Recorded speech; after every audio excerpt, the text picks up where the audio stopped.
My mother fed me, and my sister expired food for 15 years while my golden child brother got fresh meals. Now she's demanding we pay for her retirement home? My mother gave me and my sister expired food for our entire childhood, while my older brother Keith got fresh food. Started when I was 6, and my sister Colleen was 4. Keith was 10, and Mom's obvious favorite. He played football, looked like Dad before Dad left, and got straight A's without trying.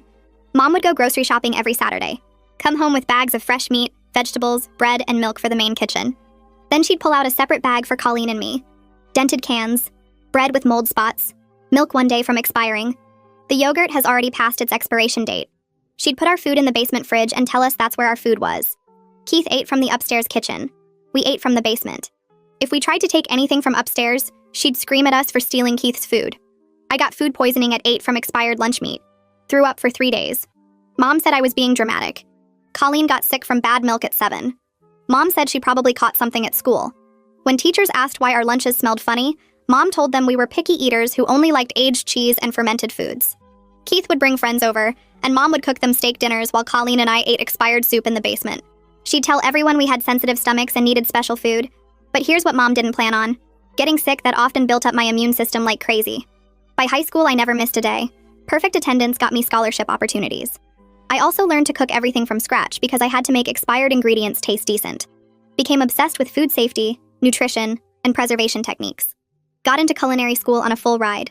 Colleen went into nursing, specifically pediatric nutrition. She wanted to make sure no kid went through what we did. Keith peaked in high school, failed out of college, moved back home at 22 and never left. Now he's 38, still in Mom's house, working part-time at a hardware store. I became head chef at a 5-star restaurant by 28. Opened my own place at 32. Got reviewed in the Times. 3 locations now. Colleen runs a whole pediatric nutrition program at the Children's Hospital. We both cut Mom off the day we turned 18. Haven't been back to that house in 15 years. Mom never called, never apologized, nothing. Then last week she showed up at my restaurant. Not to eat, not to congratulate me. She needs money. Turns out Keith can't support her anymore. The house needs repairs. Her Social Security isn't enough. She wants me and Colleen to pay for a retirement home. A nice one. She already picked it out. $8,000 a month. She figures Colleen and I can split it since we're so successful. I raised you, she says. I kept a roof over your heads. Fed you every day. Now it's your turn to take care of me. I actually laughed. Right there in my own restaurant. Fed us? She fed us garbage while treating Keith like royalty. The sous chef Carlos looked concerned. I waved him off. Told Mom I needed to check something in the kitchen. Instead, I called Colleen. Told her to meet me at Mom's house tomorrow with her husband. Then I called my lawyer friend Russell. Asked him to write up something special. The next day, Colleen, her husband Jack, Russell and I showed up at Mom's house. Keith answered the door in his bathrobe at 2 p.m. The house smelled like mildew. Mom was in the living room, already talking about payment schedules for the retirement home. I handed her the paper Russell prepared. "What's this?" she asked. "An invoice," I said. "For all the medical bills from food poisoning. Therapy for the eating disorders Colleen developed. Dental work from malnutrition. Comes to $87,000. Pay that and we'll talk about your retirement." She went white. Started sputtering about ungrateful children, about everything she sacrificed. Colleen cut her off. "You fed us expired food for 15 years while Keith ate like a king. You know what I found when I was 14? Your grocery receipts? You were buying our expired food on purpose from a discount salvage store, saving money on feeding your daughters so Keith could have name brand everything." Keith looked confused. "What expired food?" Mom never told him. He actually thought we had special dietary needs all those years. I pulled out my phone and showed him photos. "Remember when you had friends over for your 16th birthday? Steak dinner upstairs? Colleen and I ate expired canned ravioli in the basement. Mom told you we were at a sleepover. We were in the basement the whole time." Keith's face went from confusion to horror. He looked at Mom. "You fed them expired food?"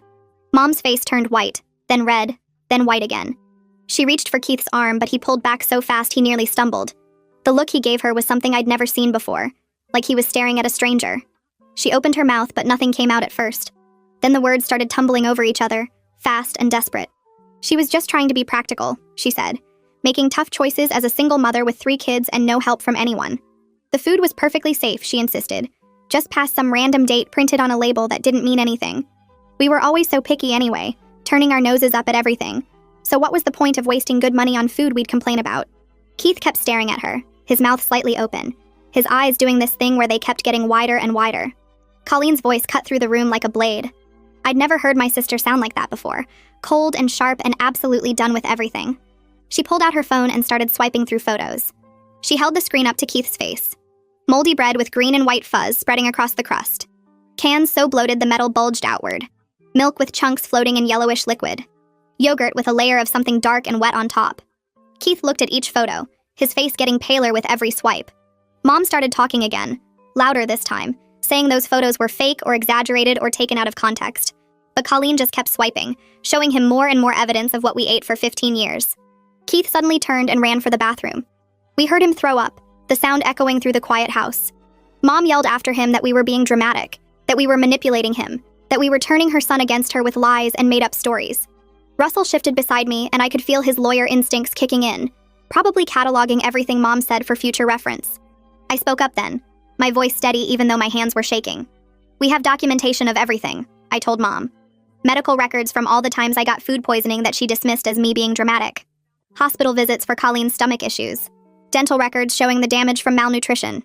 Russell added that we also have testimony from teachers who noticed our lunches and remembered Mom's explanations about our supposed special dietary needs. Mom's face twisted into something ugly, all her careful mask sliding away. Keith came back from the bathroom looking like he might pass out. His skin had this gray tinge to it and he was breathing hard. He walked straight to Mom and asked her directly if it was true. Did she really buy our food from a salvage store on purpose? Mom didn't answer. She just stood there with her mouth pressed into a thin line, her eyes darting between Keith and the door like she was calculating an escape route. Keith sat down heavily on the couch and put his head in his hands. Jack spoke for the first time since we'd arrived. As a pediatrician, he said in this calm, professional voice, he'd seen cases of child neglect before. This absolutely qualified as deliberate abuse. Withholding adequate nutrition from children while providing it for another child showed clear favoritism and intentional harm. Mom whipped around to face him, her voice going shrill. He was an outsider, she said. He had no right to judge her parenting choices. He didn't know what it was like to raise 3 kids alone with barely any money. Jack didn't respond, just stood there with his hand on Colleen's shoulder. Colleen stood up and announced we were leaving. Mom shouldn't expect any money from us for her retirement home or anything else. Mom's expression changed instantly from angry to panicked. She started talking about being homeless, about having nowhere to go, about how we couldn't just abandon her. Keith suddenly asked how much money she saved. His voice was quiet, but it cut through Mom's panic like scissors through paper. How much money did she save by feeding us expired food instead of fresh food like she bought for him? The question just hung there in the air. Mom couldn't answer. Her mouth opened and closed, but nothing came out. We walked toward the door and Mom started screaming. "Ungrateful daughters," she yelled. After everything she sacrificed for us. We were abandoning her in her time of need. We were leaving her to die alone. Russell opened the door and we filed out one by one. Keith didn't follow us. Through the window, I could see him still sitting on that couch, his head in his hands, his shoulders shaking. Mom's voice followed us all the way to our cars, getting higher and more desperate with every step we took away from that house. We got in our cars, and I watched Colleen collapse against Jack in the passenger seat. Her whole body shook with sobs that seemed to come from somewhere deep inside her chest. Jack wrapped both arms around her and just held on while she cried into his shoulder. I stood there by my car door watching them through their windshield and felt nothing. Like my body was there in that parking lot, but my brain was somewhere else entirely. My phone buzzed in my pocket and I pulled it out without really thinking about it. Carlos had sent a text asking if I was okay, and if he should handle the dinner prep without me. Something about seeing his name on my screen made everything crash back into focus. My hands started shaking so bad I almost dropped the phone. I texted back that I needed an hour and would be there soon. Russell walked over and put a hand on my shoulder. He said he'd send Mom an official cease and desist letter, making it clear that any further contact would result in a restraining order. Then he suggested we might want to report the childhood abuse to Adult Protective Services. Not for prosecution since too much time had passed, but to create an official record in case Mom tried anything else. I nodded and got in my car before he could see my face doing whatever it was doing. Colleen was still crying when I drove past their car. 2 days went by where I buried myself in work and tried not to think about Mom's face or Keith sitting on that couch. Then right before dinner service on Tuesday, Carlos came back to my office looking uncomfortable. Keith was at the front asking to talk to me. I told Carlos to handle the kitchen and went out to find Keith standing by the host stand, looking like he hadn't slept in a week. His eyes were red and his clothes looked slept in, and something in his face made me take him back to my office instead of telling him to leave. He sat down in the chair across from my desk and put a folder on the surface between us. He'd been going through Mom's financial records, found receipts going back 20 years from the salvage store where she bought our food. He opened the folder and spread them out so I could see. Rows and rows of receipts showing purchases of expired meat, dented cans, outdated dairy products. The amounts she saved added up to over $30,000. He'd cross-referenced them with other receipts and found where that money went. his sports equipment, his college attempts, his car. Every dollar she saved by feeding us garbage went straight to making his life better. Keith started crying right there in my office. Not quiet tears, but full-on sobbing that made his shoulders shake. He kept saying he never knew, and if he had known, he would have done something. I sat there watching him fall apart and wasn't sure I believed him. He was always Mom's favorite, and he liked it that way. He liked being the special one who got fresh food and new things and all of Mom's attention. But his horror seemed real. Like he was seeing his whole childhood from a different angle and realizing he was standing on top of our suffering the whole time. I realized he was another kind of victim of Mom's manipulation. She'd used him as a weapon against us without him even knowing it. I asked Keith what he wanted from me. My voice came out flat and tired. He looked up from his hands and said he didn't want anything except to understand why Mom did this to us. So I told him the truth. Mom resented having daughters. She saw Keith as the continuation of Dad and saw Colleen and me as burdens she was stuck with after Dad left. 2 extra mouths to feed that she never wanted in the first place. Every time she looked at us, she saw the life she could have had if she'd only had one kid. Keith's face went even paler if that was possible. He asked if there was any way to make this right. I was honest with him that I didn't know if there was. The damage was done and the childhood was gone. No amount of apologies or money could give us back those years of being hungry and sick and scared in that basement. No amount of sorry could undo the food poisoning or the stomach aches or the shame of bringing expired food to the school. He nodded like he expected that answer, but it still hurt to hear it. Keith told me he was moving out of Mom's house. He'd already started looking for apartments and had applications in at 3 different places. He was also done supporting Mom financially. His part-time paycheck was barely covering the utilities anyway, and now he knew where his whole childhood was spent. Every football cleat and Letterman jacket had been bought with money saved from our suffering. He couldn't live with that anymore. I believed him about that part at least. After Keith left, I sat in my office for a while just staring at those receipts spread across my desk. Then I called Colleen and told her about the conversation. She was quiet for a long time before saying anything. When she finally spoke, her voice was hard. She reminded me that Keith had 38 years to notice something was wrong and chose not to see it. He ate his fresh meals upstairs while we got sick in the basement and never once asked why. She wasn't ready to forgive him just because he finally opened his eyes. I told her I understood, and that I wasn't asking her to forgive him. I just wanted her to know what happened. The next week, Mom started calling my restaurant constantly. Carlos brought me a stack of message slips with increasingly desperate voicemails from her. Some begged me to reconsider and help her with the retirement home. Others threatened to tell everyone what terrible daughters we were for abandoning our mother. Some rambled about how she'd sacrificed everything for us, and this was how we repaid her. Carlos started screening my calls without me even asking him to. He'd answer the phone, and if it was Mom, he'd tell her I wasn't available and hang up. I was grateful for his protective instinct, even though I hated that my staff was witnessing this family mess play out. The line cooks had started giving me sympathetic looks, and the servers whispered in corners when they thought I couldn't hear them. Everyone knew something was wrong with the boss and her family. Russell filed the report with Adult Protective Services on a Thursday afternoon. I didn't know about it until the following Tuesday when my phone rang during prep work, and the caller ID showed a number I didn't recognize. I almost sent it to voicemail, but something made me answer. The man on the other end introduced himself as Randolph Cross from Adult Protective Services. His voice was calm and professional, the kind of tone that puts people at ease even when discussing difficult topics. He explained that Russell had filed a report about Mom's past treatment of me and Colleen, and while they couldn't prosecute child abuse from decades ago, they wanted to talk to me about Mom's current situation and Keith's circumstances while he was living there. I told him I could meet him the next day at my restaurant after the lunch rush ended. He agreed and showed up at exactly 3 o'clock, carrying a worn leather briefcase and wearing a suit that had seen better days but was clean and pressed. We sat in my office and I spread out everything I'd gathered on my desk. The medical records from all those times I got food poisoning, each one noting my symptoms and Mom's explanations that the doctors had documented with increasing concern. The salvage store receipts Keith had found, showing years of purchases of expired and damaged food items. Photos of the basement fridge that I'd taken during one of my last visits home before cutting Mom off, back when I was documenting everything just in case I ever needed proof. Randolph went through each document slowly, his face staying professionally neutral, but I watched his eyes and saw the disgust there. He made notes in a small notebook, asking me questions about dates and details, about whether Mom had any current caregivers or support system.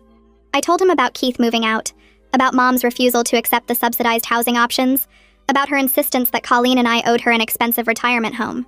When we finished going through everything, Randolph closed his notebook and looked at me directly. He said that Keith had already contacted them as well, providing information about Mom's current state of mind and financial situation. Apparently, Mom had been getting worse since our confrontation, her behavior swinging between rage and self-pity. She'd been calling Keith at all hours, sometimes screaming about ungrateful children and sometimes crying about dying alone. Keith had documented all of it, kept records of the calls and messages, and turned everything over to Adult Protective Services because he was worried about Mom's mental state. Randolph told me they were going to do a home visit to assess Mom's living conditions and mental health, but that their main concern was making sure she had access to appropriate resources. He couldn't force her to accept help, but they could make sure she knew what options were available. I thanked him for taking the situation seriously, and he shook my hand before leaving, telling me he'd be in touch after they completed their assessment. 3 days later, my phone rang while I was at home going over supplier invoices. Keith's name popped up on the screen and I hesitated before answering. His voice sounded different when I picked up, lighter somehow, like a weight had been lifted. He told me he'd found an apartment, a tiny studio on the 3rd floor of an old building downtown.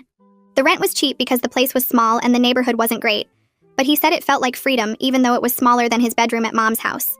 He could walk to work from there, and the landlord had let him move in with just first month's rent since Keith had been working at the same hardware store for 10 years and had good references.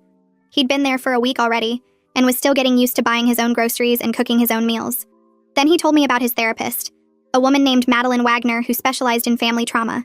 She'd been helping him understand the dynamics that kept him blind for so long, explaining how Mom had manipulated him by making him the golden child while creating a separate reality for Colleen and me. Keith said it was hard to accept how much he'd missed, how many signs he'd ignored because it was easier to believe Mom's lies than to question why his sisters were always sick and eating different food. I listened without interrupting, letting him talk, and when he finished I told him I was glad he was getting help. The conversation ended awkwardly, neither of us sure how to bridge 30 years of different childhoods, but at least we were talking. Mom got my personal cell number somehow, probably from Keith before he moved out, or maybe from an old contact list. My phone buzzed with a text message at 11 at night, waking me up. The message was long, running into multiple texts, claiming she was going to be homeless, and it would be my fault when she died alone on the street.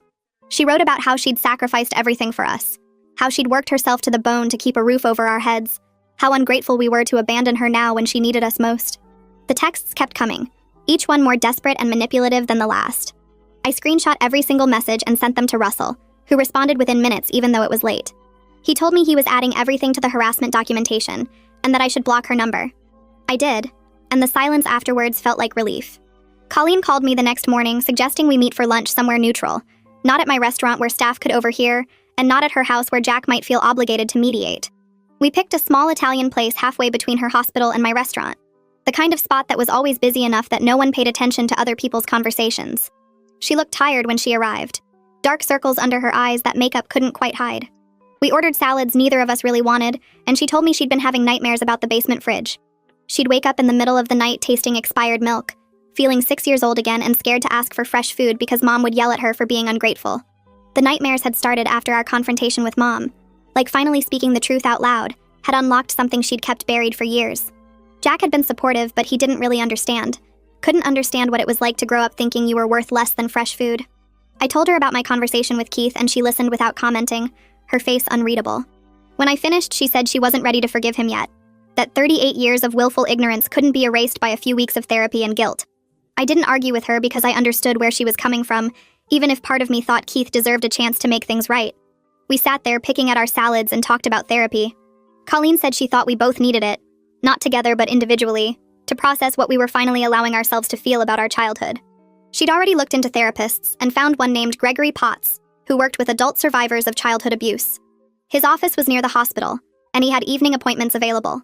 She'd made an appointment for herself next week and suggested I do the same. I agreed, pulling out my phone right there to call his office and schedule my first session. The receptionist was kind and didn't ask questions when I said I needed to talk to someone about childhood trauma. She gave me an appointment for Thursday evening at 7, after my restaurant's dinner prep was done but before service started. My phone buzzed with a text from Keith 3 days later. He wanted to meet with both Colleen and me together. His therapist thought it would help him to hear directly from us how the abuse affected us, to understand the full scope of what Mom had done. I called Colleen immediately, and she was resistant at first, saying she didn't owe Keith anything and wasn't interested in helping him feel better about his guilt. But I convinced her to give him one chance to listen, just one meeting where he could hear our truth without defending himself or making excuses. She finally agreed on the condition that we met somewhere public and neutral, and that we could leave anytime we wanted without explanation. I texted Keith back and suggested a coffee shop downtown, the kind of place that was always full of people working on laptops and having quiet conversations. We set it for Saturday afternoon at 2. Keith was already there when Colleen and I arrived, sitting at a corner table with 3 coffees already ordered and waiting. He looked terrible, like he'd aged 5 years in the 2 weeks since I'd last seen him. His face was drawn and pale, his eyes red like he'd been crying recently or not sleeping enough. He stood up when he saw us but didn't try to hug or shake hands, just gestured to the chairs and sat back down. Colleen sat furthest from him, her body language closed off and defensive. I sat between them and wrapped my hands around the coffee cup he'd bought me, letting the warmth ground me. Keith didn't make excuses or try to explain anything. He just looked at us and asked us to tell him what it was really like growing up in that house, to help him understand what he'd missed all those years. Colleen spoke first, her voice steady, but her hands shaking around her coffee cup. She described the constant stomach aches that became so normal she stopped mentioning them to anyone. The embarrassment at the school when other kids asked why her lunch smelled funny, and she had to make up stories about liking aged cheese. The feeling of being worth less than the fresh food in the upstairs kitchen, like she and I were somehow defective or undeserving. She talked about developing an eating disorder in high school, unable to trust any food even when she finally had access to fresh meals, always checking expiration dates obsessively, and throwing away anything that seemed even slightly off. I told Keith about being 8 years old, lying on the bathroom floor for 3 days straight. The cold tile pressed against my cheek while I threw up every hour from that expired lunch meat. Mom stood in the doorway once and told me I was being dramatic, that I probably caught a stomach bug at the school. I couldn't move without my stomach cramping up. Colleen brought me water in a plastic cup and sat with me when Mom wasn't looking. After that, I started smelling everything before I ate it. Every piece of food got inspected, sniffed, examined for any sign it might be going bad. I'd hold bread up to the light to check for mold spots Mom might have missed when she cut them off. I'd smell milk even when the date said it was still good because I learned those dates meant nothing in our house. The anxiety around meals never went away. Even now, at my own restaurant with the freshest ingredients money can buy, I sometimes catch myself checking expiration dates 3 times. I wake up some nights tasting spoiled food that isn't there. My therapist says it's a trauma response, that my brain is still trying to protect that scared kid who never knew if her next meal would make her sick. Keith sat completely still while I talked, tears running down his face and dripping off his chin onto his shirt. He didn't wipe them away or try to hide them. When Colleen and I finally stopped talking, he took a shaky breath and his voice came out broken and raw. He told us he was so sorry, that he had no idea, that if he'd known he would have done something. The words sounded genuine, but I wasn't sure I believed them. He said he was going to confront Mom himself, demand she acknowledge what she did to us. He needed to hear it from her own mouth, needed her to admit the truth instead of hiding behind excuses and justifications. Colleen's response was immediate and sharp. She warned him that Mom would never admit wrongdoing, that she'd spent too many years justifying her actions to herself to suddenly develop a conscience now. Mom had built an entire story in her head about being a struggling single mother who did her best with limited resources. She'd convinced herself that feeding us expired food was practical and smart, not abusive. Colleen told Keith he was setting himself up for disappointment if he expected any kind of real apology or accountability. But Keith shook his head and said he needed to try anyway, for his own closure, if nothing else. He couldn't move forward without at least attempting to get the truth from Mom directly. 2 weeks passed before Keith contacted us again. He sent a text message saying the confrontation with Mom had gone exactly as Colleen predicted. Mom denied everything, said we were exaggerating and misremembering our childhood. She deflected blame onto Dad for leaving, onto us for being expensive to raise, onto the world for not giving her enough money to raise 3 kids alone. She claimed the expired food was fine, that expiration dates were just suggestions, that we turned out healthy so obviously it wasn't that bad. Keith said she got angry when he pushed back, accused him of betraying her by believing our lies. She told him he was an ungrateful son after everything she'd sacrificed for him. The conversation ended with her screaming at him to get out of her house if he was going to side with his sisters over his own mother. But something shifted in Keith during that confrontation. He called me a few days later, and his voice sounded different, clearer somehow. He told me he finally saw Mom clearly for the first time in his life. He saw the selfishness and cruelty that Colleen and I grew up with every single day. He understood now why we couldn't have a relationship with her, why we'd cut her off completely the day we turned 18. He said watching her deny and deflect and blame everyone else opened his eyes to how she'd manipulated him his entire life. He'd been her favorite because he served her needs, made her look good, gave her something to brag about. The moment he questioned her or challenged her version of events, she turned on him just like she'd always turned on us. Mom's landlord called Keith 3 weeks after our coffee shop meeting. Mom had listed him as her emergency contact on the rental application years ago. The landlord explained that the house needed major repairs that Mom couldn't afford. The roof was leaking in 2 places, the furnace was on its last legs, and the electrical system was outdated and potentially dangerous. The landlord had given Mom 30 days to either make the repairs or move out. Keith told the landlord he was no longer involved in Mom's finances and suggested contacting social services for assistance with elderly housing. The landlord sounded frustrated but said he'd look into it. Keith texted me right after the call, asking if he'd done the right thing. I told him yes, that Mom's housing situation wasn't his responsibility anymore. Randolph called my cell phone on a Tuesday afternoon while I was prepping vegetables for dinner service. He said they'd completed their investigation into Mom's living situation. While they couldn't force her into any particular housing arrangement, they'd connected her with resources for low-income senior housing. Mom qualified for a subsidized apartment that would cost $300 a month based on her Social Security income. The apartment was clean, safe, and in a building with other seniors. It had a small kitchen, a bedroom, and a bathroom. Everything she actually needed. Randolph said he'd personally walked Mom through the application process and helped her understand the benefits. He seemed optimistic that she'd accept the help. Mom refused the subsidized housing immediately. She called Randolph back the same day and told him she deserved better than some cramped apartment in a building full of old people. She still insisted she deserved the $8,000 retirement home she'd picked out, the one with the fancy dining room and the activities coordinator and the landscaped grounds. She told Randolph that her daughters were obligated to pay for it, that we owed her after everything she'd done for us. Randolph called me back sounding tired and frustrated. He said there was nothing more they could do if she wouldn't accept appropriate help. They'd given her options within her means and she'd rejected them. Unless she became a danger to herself or others, they couldn't force her into housing she didn't want. My therapy sessions with Gregory were helping me understand Mom's refusal to take responsibility. We'd been meeting every Thursday evening for 6 weeks now. Gregory explained that Mom's denial wasn't really about me or Colleen at all. It was about her own inability to face what kind of mother she'd been. Admitting she deliberately fed her daughters expired food while giving her son fresh meals would require her to see herself as abusive and cruel. Her entire self-image was built on being a struggling single mother who did her best under difficult circumstances. Accepting the truth would shatter that image and force her to confront decades of choices she couldn't take back. Gregory said some people would rather die defending their false narrative than face the truth about themselves. That wasn't something Colleen and I could fix or change no matter how much evidence we presented. Keith started showing up at my restaurant every Thursday evening around 7. He'd sit at the bar and order whatever Carlos recommended, then chat with him about food and cooking techniques. Carlos seemed to enjoy the company and would explain how he prepared different dishes, what ingredients worked well together, why certain cooking methods produced better results. Keith told me one night that he was learning to cook properly for the first time in his life.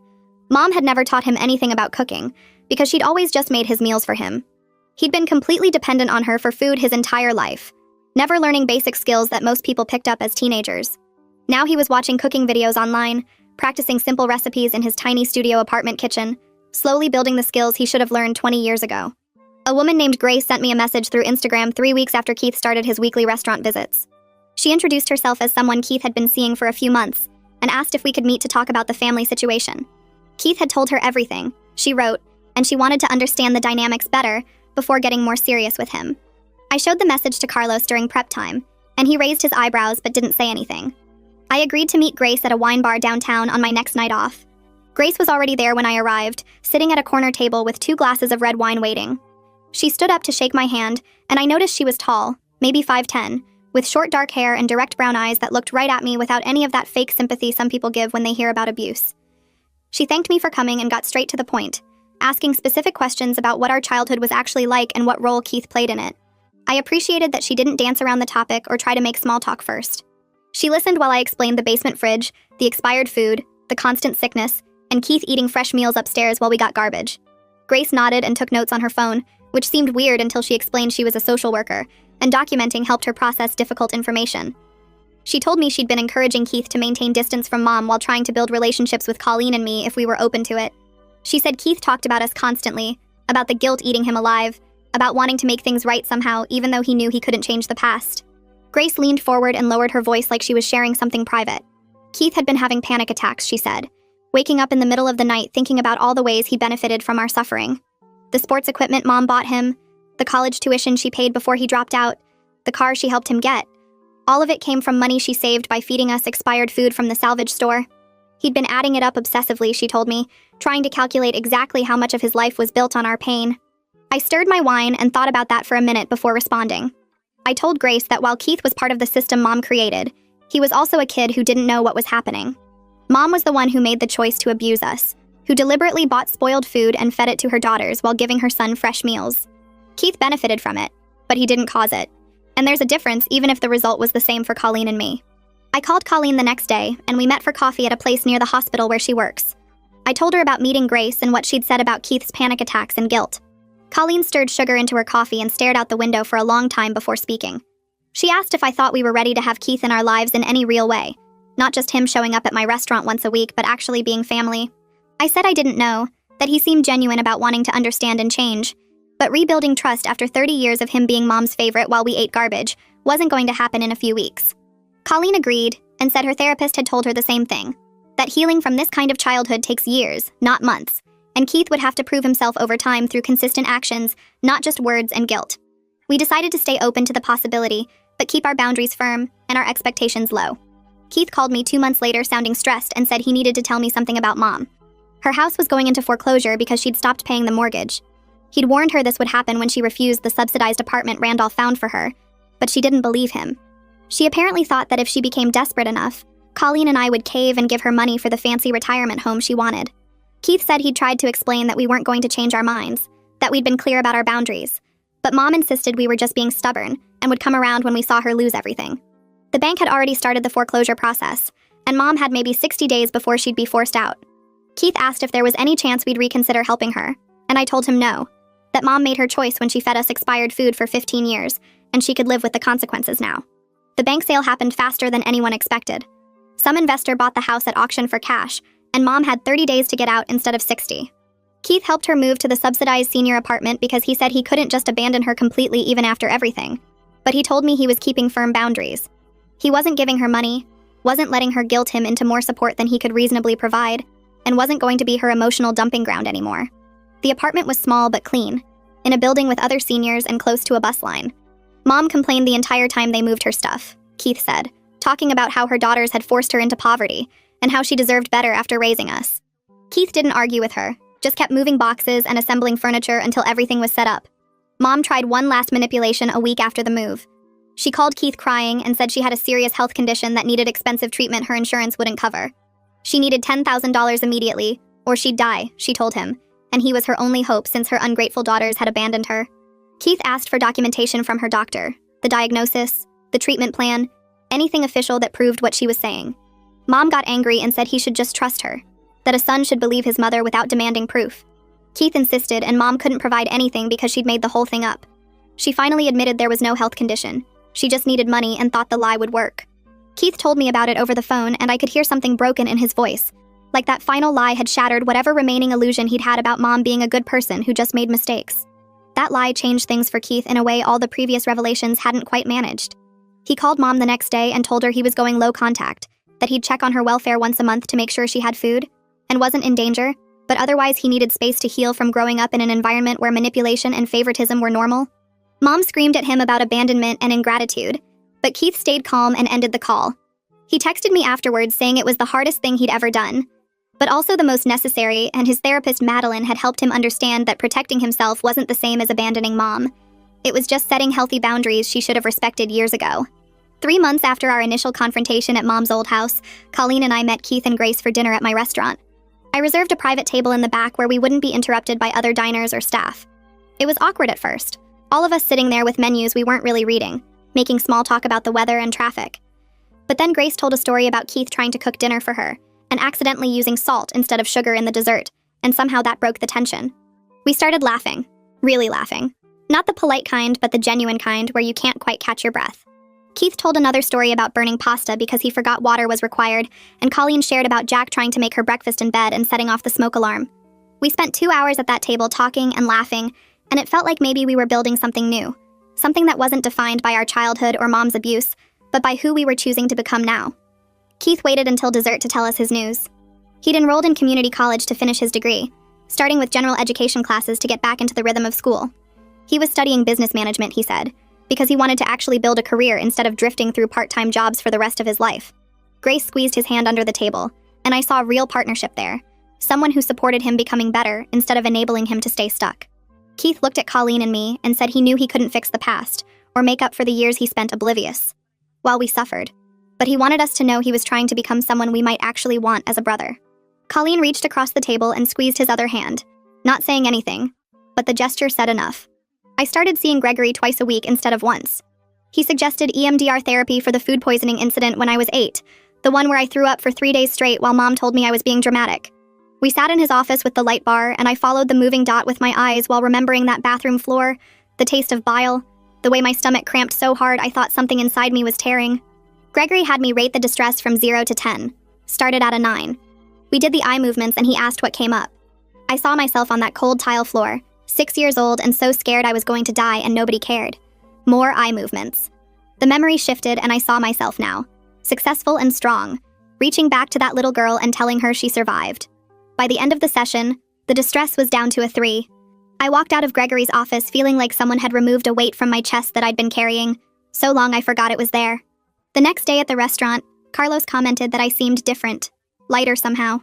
I told him I was working through some old stuff, and he nodded like he understood without needing details. Colleen called me 2 weeks later, her voice high and excited in a way I hadn't heard since we were kids. Her hospital was launching a program to screen children for food problems and nutrition neglect. She was leading the whole design, using everything we went through to help find kids who might be suffering like we did. She talked fast, explaining how they'd train nurses to recognize signs, how they'd connect families with resources, how early catching these situations could change a kid's entire life. I sat in my office listening to her describe the screening questions, the intervention protocols, the follow-up procedures. My sister was turning our nightmare into something that would protect other children. When she finally paused for breath, I told her I was proud of her. She got quiet for a second, then said she was proud of us both for not letting what Mom did destroy us completely. Keith texted me a few days after that asking if he could bring Grace to meet Colleen and Jack. He wanted the people he cared about to know each other, he said. I called Colleen to see how she felt about it. She was quiet for a long moment, then said she was willing to let Keith into her life slowly and carefully, but she needed to see consistent effort from him over time. I texted Keith back that Colleen agreed, and we set up dinner for the following Saturday at a restaurant halfway between their places. When I hung up, I realized I was proud of my sister for being willing to take that risk, for not letting our childhood make her so hard that she couldn't see Keith's genuine attempts to change. The letter arrived at my restaurant on a Tuesday afternoon. Carlos brought it to my office with a concerned look, saying it was addressed to me personally. I recognized Mom's handwriting on the envelope immediately. My hands shook a little as I opened it.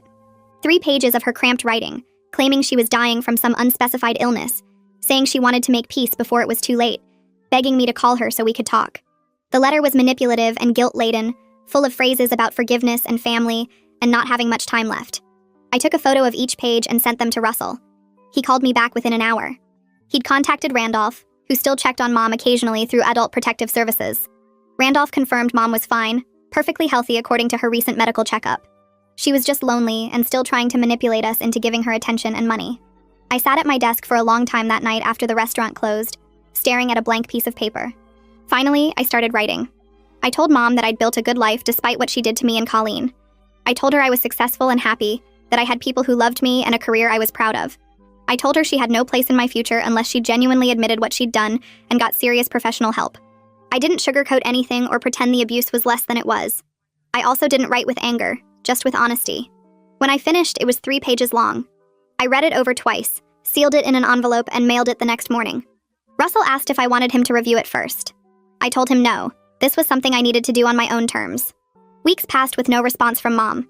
I checked my mail at the restaurant every day, looked at my phone expecting a call or text. Nothing came.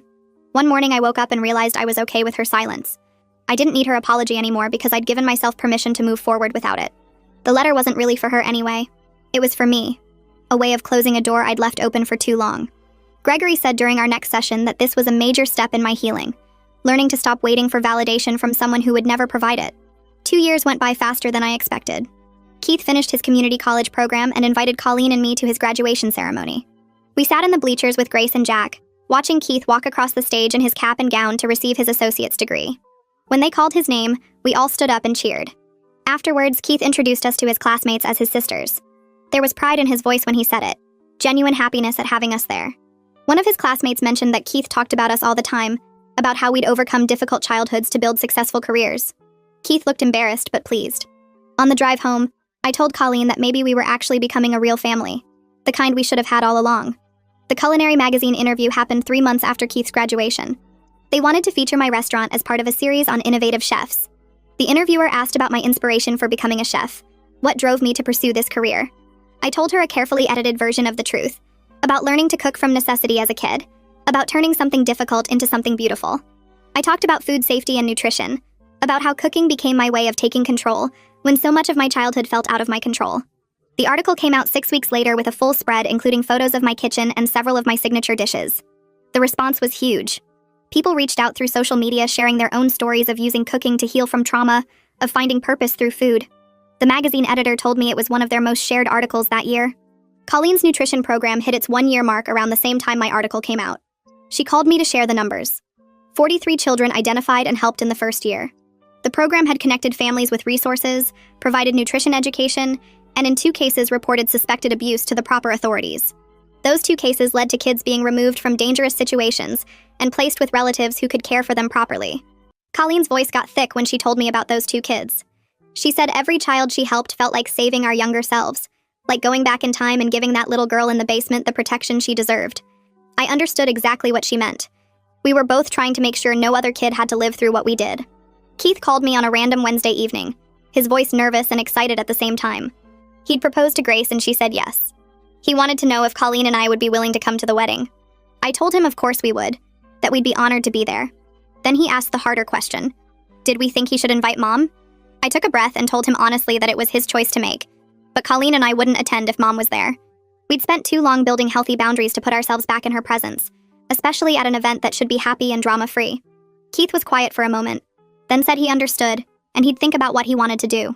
When I told Colleen about the conversation later, she thanked me for being direct with Keith about our limits, called,